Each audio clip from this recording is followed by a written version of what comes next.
सच्चे साहिब जी सतगुरुदेव की जय, बंसी साहेब की जय, बंदी छोड़ गरीबदास जी महाराज की जय, स्वामी रामदेवानंद जी महाराज की जय, बंदी छोड़ सतगुरु रामपाल जी महाराज की जय। आज मैं आपको संत रामपाल जी महाराज द्वारा लिखित मुक्ति बोध संग्रह करता एवं अनुवाद करता जगत गुरु तत्वदर्शी संत रामपाल जी महाराज द्वारा लिखित पुस्तक मुक्ति बोध में आपको अजामेल की उद्धार की कथा सुनाने जा रहा हूँ। Page number 45। काशी शहर में एक अजामेल नामक ब्राह्मण शराब पीता था, वैश्या के पास जाता था। वैश्या का नाम मेनका था, बहुत सुंदर थी। परिवार तथा समाज के समझाने पर भी अजामेल नहीं माना तो उन दोनों को नगर से निकाल दिया। वे उसी शहर से 1 मील 1.7 किलोमीटर दूरी वन में कुटिया बनाकर रहने लगे। दोनों ने विवाह कर लिया। अजामेल स्वयं शराब तैयार करता था, जंगल से जानवर मार कर लाए और मौज मस्ती करता था। विशेष अजामेल पूर्व जन्म में विष्णु जी का परम भक्त था, ब्रह्मचर्य का पूर्ण पालन करता था। साधक समाज में पूरी इज्जत थी। बचपन से ही घर त्याग कर साधु में रहता था।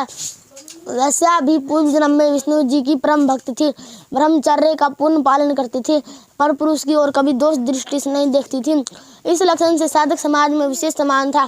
साधकों में ध्यान समाधि लगाने का विशेष प्रचलन है, जो केवल काल प्रेरणा है, हठ योग है, जो गीता तथा वेद में मना किया है। एक दिन श्याम सुंदर, अजामेल का पूर्व जन्म का नाम, एक दिन श्याम सुंदर लेट कर समाधि लगाए हुए था। शरीर पर केवल एक कोपिन उसे कहते हैं लंगोट, जो 1.6 इंच के चौड़ा तथा 2 फुट लंबा कपड़े का टुकड़ा होता है, जो केवल गुप्तांग ढकता है, उसे कोपिन कहते हैं, पहने हुए था। सर्दी का मौसम था, दिन के समय धूप थी। उस समय श्याम सुंदर वैष्णव ने समाधि लगाई थी। रात्रि तक समाधि नहीं खुली। उस समय एक तीर्थ पर मेला लगा था। रामबाई, मेनका का पूर्व जन्म का नाम।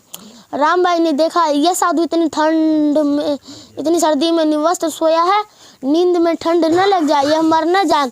यह विचार करके उसके ऊपर लेट गई और कंबल से अपने ऊपर से उस साधु को भी ढक लिया। अन्य व्यक्तियों को लगा कि कोई अकेला सो रहा है। भोर भय सूर्य उदय होते होते श्याम सुंदर की समाधि खुली। उसने उठने की कोशिश की, तब रामबाई उठ खड़ी हुई। उस समय एक कंबल से स्त्री पुरुष निकले देखकर अन्य साधक भी उस ओर ध्यान से देखने लगे। श्याम सुंदर ने साधक समाज में अपने मान सम्मान पर ठेस जानकर अपने को पाक साफ सिद्ध करने के लिए रामबाई से कहा कि हे रंडी, तूने मेरा धर्म नष्ट किया है। मैं तो अचेत था, तूने उसका लाभ उठा लिया, तू वैश्या बनेगी। अन्य साधु भी निकट आकर उनकी बातें सुनने लगे।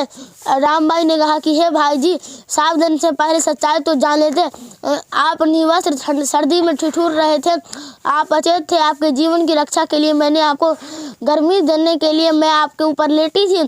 कंबल बहुत पतला है, चद्दर से भी पतला, इसलिए मुझे इस पर विश्वास नहीं हुआ। एक बहन ने भाई की रक्षा के लिए यह बदनामी मोल ली है। आपने इसके फल में मुझे बद्दुआ दी है। सुन ले, तू अगले जन्म में भड़ुआ बनेगा, वैश्याओं के पास जाया करेगा। दोनों ने एक दूसरे को श्राप देकर अपनी भक्ति का नाश कर लिया। जब श्याम सुंदर को सच्चाई पता चली और अपना अंग देखा सुरक्षित था, तो रामबाई से बहुत हमदर्दी हुई। अपनी गलती की क्षमा याचना की, विशेष प्रेम करने लगा।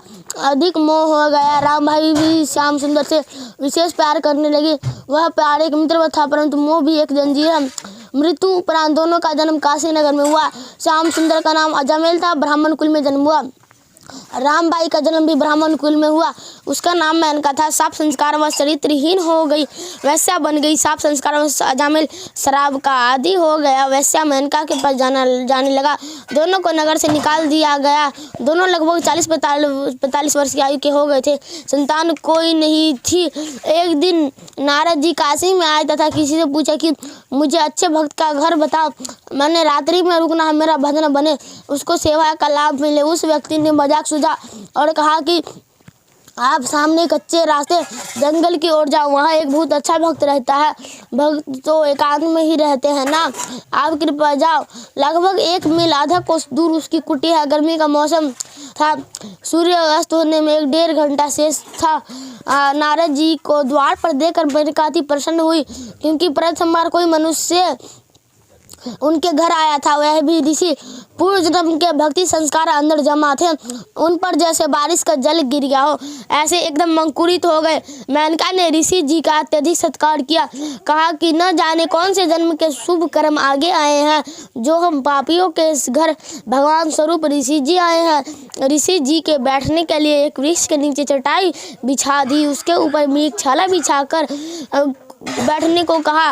नारद जी को पूर्ण विश्वास हो गया कि वास्तव में यह पक्के भक्त है।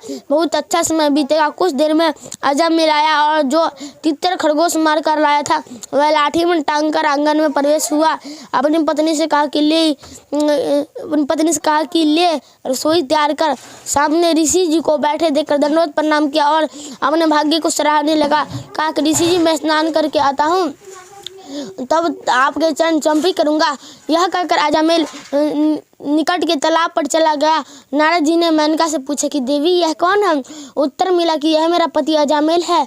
नारद जी को विश्वास नहीं हो रहा था कि यह क्या चक्रव्यूह है। विचार तो भक्तों से भी ऊपर, परंतु कर्म कैसे? नारद जी ने कहा कि देवी, सच सच बता, माजरा क्या है? शहर में मैंने पूछा था कि किसी अच्छे भक्त का घर बताओ, तो आपका एकांत स्थान वाला घर बताया था। आपके व्यवहार से मुझे पूर्ण संतोष हुआ कि सच में मैं भक्तों के घर आया हूँ। यह मांसाहारी आपका पति है, तो आप भी मांसाहारी है? मेरे साथ मजाक हुआ है। ऋषि नारद जी उठकर चलने लगा। मेनका ने चरण पकड़ लिए। तब तक अजमेल भी आ गया। अजमेल भी समझ गया कि ऋषि जी गलती से आए हैं, अब जा रहे हैं। पूर्व के भक्ति संस्कार के कारण ऋषि जी के दोनों ने चरण पकड़ लिए और कहा कि हमारे घर से ऋषि भूखा जाएगा तो हमारे नरक में वास होगा। ऋषि जी, आपको हमें मारकर हमारे सबके ऊपर पैर रखकर जानना होगा। नारद जी ने कहा कि आप तो अपराधी है, तुम्हारा दर्शन भी अशुभ है। अजमेल ने कहा कि हे स्वामी जी, आप तो पतितों का उद्धार करने वाले हो, हम पतितों का उद्धार करें, हमें कुछ ज्ञान सुनाओ, हम आपको कुछ खाए बिना नहीं जाने देंगे। नारद जी ने सोचा कि कहीं ये मलेच्छ यही काम तमाम न कर दे, यानी मार न दे, तो ये तो बेरहम होते हैं, बड़ी संकट में जाना है। कुछ विचार करके नारद जी ने कहा कि यदि कुछ खिलाना चाहते हो तो प्रतिज्ञा लो कि कभी जीभ हिंसा नहीं करेंगे, मांस शराब का सेवन नहीं करेंगे। दोनों ने एक सुर में हाँ कर दी। संगोदय गुरुदेव, कभी जीभ हिंसा नहीं करेंगे, कभी शराब मांस का सेवन नहीं करेंगे। नारद जी ने कहा कि पहले यह मांस दूर डालकर आओ और शाकाहारी भोजन पकाओ। तुरंत अजमेल ने वह मांस दूर जंगल में डाला। मेनका ने कुटी की सफाई की, फिर पानी छिटका, चूल्हा लीपा। अजमेल बोला कि मैं शहर से अटल लाता हूँ। मेनका, तुम सब्जी बनाओ। नारद जी की जान में जान आई। भोजन खाया। गर्मी का मौसम था। एक वृक्ष के नीचे नारद जी की चटाई बिछा दी। स्वयं दोनों बारी बारी सारी रात पंखे से हवा चलाते रहे। नारद जी बैठकर भजन करने लगे। फिर कुछ देर निकली, तब देखा कि दोनों अडिग सेवा कर रहे हैं। नारद जी ने कहा कि आप दोनों भक्ति करो, राम का नाम जाप करो। दोनों ने कहा कि ऋषि जी, भक्ति नहीं कर सकते, रुचि ही नहीं बनती। परमेश्वर कबीर जी ने कहा है कि कबीर पिछले पाप से हरि चर्चा ना सुहावे, के ऊँघे के उठ चल के और बात बतावे। तुलसी पिछले पाप से हरि चर्चा न भावे, जैसे जोर के वेग से भूख विदा हो जावे। भावार्थ, जैसे जोर यानी बुखार के कारण रोगी को भूख नहीं लगती, वैसे ही पापों के प्रभाव से व्यक्ति को परमात्मा की चर्चा में रुचि नहीं होती। या तो सत्संग में ऊँघने लगेगा या कोई अन्य चर्चा करने लगेगा। उसको श्रोता बोलने से मना करेगा तो उठकर चला जाएगा। यही दशा अजमेल तथा मेनका की थी। नारद जी ने कहा है कि हे अजमेल, यह एक आज्ञा का पालन अवश्य करना। आपकी पत्नी का लड़का उत्पन्न होगा, उसका नाम नारायण रखना। ऋषि जी चले गए। अजमेल को पुत्र प्राप्त हुआ, उसका नाम नारायण रखा। इकलौते पुत्र में अत्यधिक मोह हो गया। जरा भी इधर उधर हो जाए तो अजमेल अरे नारायण आजा बेटा करने लगा। ऋषि जी का उद्देश्य था कि यह कर्महीन दंपति इसी बहाने परमात्मा को याद कर लेगा तो कल्याण हो जाएगा। नारद जी ने कहा था कि अंत समय में यदि यम के दूत जीव को लेने आ जाए तो नारायण कहने से छोड़कर चले जाते हैं। भगवान के दूत आकर ले जाते हैं। एक दिन अचानक अजमेल की मृत्यु हो गई। यम के दूत आ गए, उनको देखकर कहा कि कहाँ गए नारायण बेटा, आजा।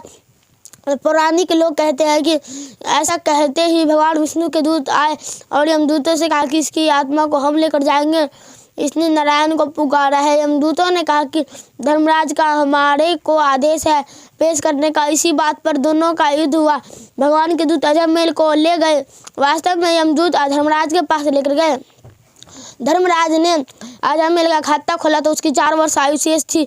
फिर देखा कि इसी काशी शहर में दूसरा अजमेल है, उसका पिता का अन्य नाम है, उसको लाना था। उसे लाओ, इसको तुरंत छोड़कर आओ।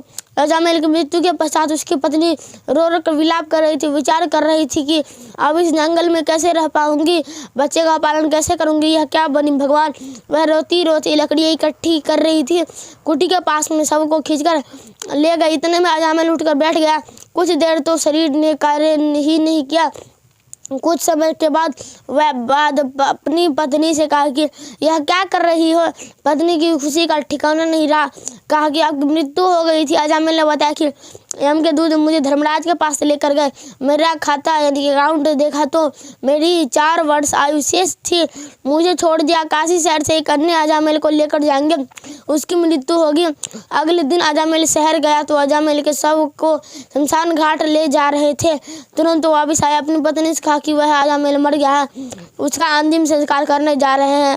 अब अजमेल को भय हुआ कि भक्ति नहीं की तो ऊपर बुरी तरह पिटाई हो रही है। नरक में हाहाकार मचा था। नारद जी आए तो अजमेल ने कहा कि गुरुजी, मेरे साथ मजाक हुआ है। मेरी आयु 4 वर्ष की बताई थी, ऐसा वर्ष 1 वर्ष कम हो चुका है। बच्चा छोटा है, मेरी आयु बढ़ा दो। नारद जी ने कहा कि नारायण नारायण जपने से किसी की आयु नहीं बढ़ती। जो समय धर्मराज ने लिखा है उससे 1 श्वास भी घट बढ़ नहीं सकती। कथा सुनाई कि आयु वृद्धि होती है या नहीं। एक ऋषि था, उसको ना किसी ने ना हस्तरेखा देखकर बताया कि आपकी 3 दिन आयु शेष है। वह ऋषि चिंतित हुआ और बोला कि कोई उपाय बताओ जिससे आयु 4 वर्ष बढ़ जाए। मैं भक्ति करना चाहता हूँ। ऋषि को ज्योतिष शास्त्री ने बताया कि आप तो अच्छे उद्देश्य के लिए आयु वृद्धि चाह रहे हो। चलो प्रजापति ब्रह्मा जी के पास चलते हैं, वे जीवों के उत्पत्ति करता है। ब्रह्मा जी के पास गए और उद्देश्य बताया तो ब्रह्मा जी ने कहा कि मैं तो उत्पत्ति करता हूँ, आयु की वृद्धि अधिकार मेरे पास नहीं है। फिर सोचा कि शिव जी के पास गए, उद्देश्य बताया तो विष्णु जी ने कहा कि यह काम तो शंकर जी का है, वह संहार करते हैं, उन्हीं से प्रार्थना की जाए। ऋषि जी का जीवन वृद्धि का उद्देश्य भक्ति के लिए अच्छा है। विष्णु जी, ब्रह्मा जी तथा वे दोनों शंकर जी के पास गए, उनको उद्देश्य बताया तो शंकर जी ने कहा कि ऋषि जी का उद्देश्य तो बहुत अच्छा है, परंतु मेरे को तो आदेश धर्मराज से आता है, उन्हीं की मृत्यु का आदेश यमदूतों भूतों को करता हूँ। चलो धर्मराज के पास चलते हैं। उस ऋषि जी की मृत्यु का दिन था। तीनों ब्रह्मा विष्णु शिव देवता तथा ऋषि और ज्योतिष शास्त्री मिलकर धर्मराज के कार्यालय में गए तथा ऋषि को आयु वृद्धि के लिए कहा तथा उद्देश्य बताया कि यह केवल भक्ति के लिए आयु वृद्धि चाहता है। धर्मराज ने उस ऋषि का खाता खोला तो उसमें उसी दिन उसी समय मृत्यु लिखी थी। उस ऋषि की तुरंत मृत्यु हो गई। तीनों देवता धर्मराज से नाराज हो गए, कहा कि आपने हमारी इज्जत नहीं रखी, आपने यह अच्छा नहीं किया। धर्मराज ने वह लेख दिखाया जो उस ऋषि की मृत्यु के विषय में था। उसमें लिखा था कि ऋषि जी की मृत्यु धर्मराज के कार्यालय में ब्रह्मा विष्णु शिव तथा ज्योतिष शास्त्री की उपस्थिति में दिन के इतने बीत जाने पर हो। आप जी ने तो मेरा कार्य सुगम कर दिया। यह लेख मैं नहीं लिखता, यह तो विधाता की ओर से अपने आप लिखे जाते हैं। यदि आप आयु बढ़वाना चाहते हो तो अपनी आयु में से दान कर दो तो मैं इसकी आयु बढ़ा सकता हूँ। यह बात सुनकर सब चले गए। यह कथा सुनकर नारद जी ने कहा कि इस बचे हुए समय में खूब नारायण नारायण कर ले। नारद जी चले गए। अजमेल की चिंता और बढ़ गई कि भक्ति का लाभ क्या हुआ। 2 वर्ष जीवन शेष था। परमेश्वर कबीर जी एक ऋषि वेश में अजमेल के घर प्रकट हुए। अजमेल ने श्रद्धा से ऋषि का सम्मान किया, अपनी समस्या बताई। ऋषि रूप में सतपुरुष जी ने कहा कि आप मेरे से दीक्षा लो, आपकी आयु बढ़ा दूंगा। लेकिन अजमेल ने नारद जी से कथा सुनी थी कि जो आयु लिखी है वह घट बढ़ नहीं सकती। विचार किया कि दीक्षा लेकर देख लेते हैं। दोनों ने दीक्षा ली, नारायण नाम का जाप त्याग दिया, नए गुरु जी द्वारा दिया नाम जाप किया।